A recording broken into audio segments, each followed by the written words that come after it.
In this tutorial, we will show you how to convert email to PDF using PDF.co and Zapier. This is the sample EML file, contains 2 PDF file attachments. Let's start by setting up our Zapier action step. First, click on the Create a Zap button to make a Zap. Kindly select PDF.co app as the app event. Then, choose Anything to PDF Converter as the action event. Next, connect your PDF.co account to trigger the Zap.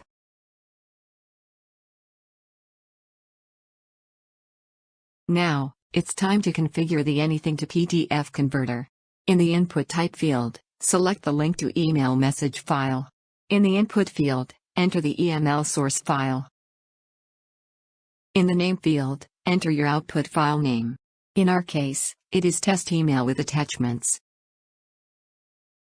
We can now send Anything to PDF converter to PDF.co to test and review our data. Our test was a success.